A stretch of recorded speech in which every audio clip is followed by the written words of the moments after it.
নমস্কার, সবার প্রতি রইল আন্তরিক শুভেচ্ছা ও অভিনন্দন।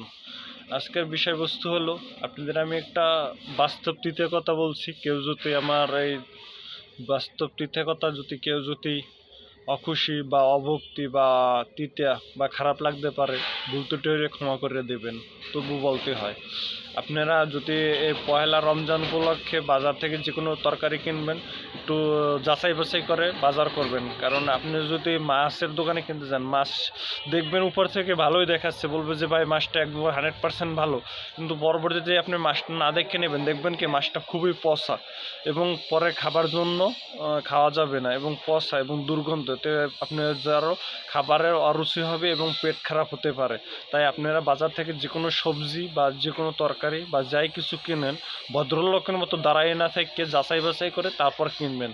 আর একটা জিনিস মনে রাখবেন, আপনি পরিমাণে একটু খাবেন, কিন্তু ভালোটাই খাবেন। আর সস্তা পেলে বস্তা ভরে বাজার নেবেন না, যার কারণে আপনি সময় পরিমাণে একটু কম নিয়ে একটু ভালো জিনিস খাওয়ার চেষ্টা করবেন, খাবারের মানটা যেন একটু ভালো হয়। আর বাজারে যারাই আপনার মাছ বিক্রি করে তাদের জন্য বলছি, তারা একবারে দেখা যায় অনেক মিষ্টি কথা বলে, দুষ্ট লোকের মিষ্টি কথা। মাছগুলো দেয় বাজার থেকে খুবই পচা, যেমন বাইপেল থেকে, বাইপেল মৎস্য আড়তের ওইখানে দেখবেন বেশিরভাগই মাছ আপনার পচা থাকে এবং খারাপ থাকে। তাই আপনারা যাচাই বাছাই করে মাছ কিনবেন, মাছটা নাড়াচাড়া করবেন, মাছটা দেখবেন। আর যেগুলো ভালো মাছ সেগুলো দেখলেই বোঝা যায়, তারপরে একটু যাচাই বাছাই করে নেবেন। কারণ আপনি যদি না প্রতারিত না হন, তাইলে অন্যজনকেও যেন প্রতারিত না হয়। আর মাছ যারা ব্যবসায়ী তাদেরকে বলছি, আপনারা মনে রাখবেন, আপনারা কেউকে ঠকাইলে নিজে ঠকে না, অন্যকে ঠকাইলে সে নিজেই ঠকে।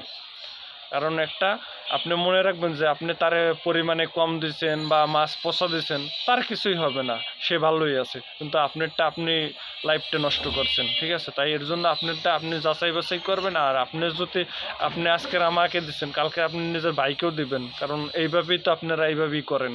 এর জন্য যাই ব্যবসা করেন সৎভাবে করবেন, সৎ ব্যবসা করলে সেই ক্ষেত্রে আপনি কোনো জায়গায় ঠেকে থাকবেন না।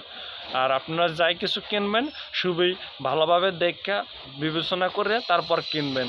আর যাই কিছু খাবেন একটু মানসম্মত খাবেন, কারণ আপনি যদি ভালো থাকেন তাহলে আপনার পরিবার ভালো থাকবে, আর আপনি যদি ভালো থাকে তাইলে আপনার দেশ ভালো থাকবে। এর জন্য আপনি যাই কিছু করবেন নিজে ভালো পাগলেও বুঝে, তাই এর জন্য আপনি যাই কিছু কিনবেন যাচাই বাছাই করে তারপর কিনবেন।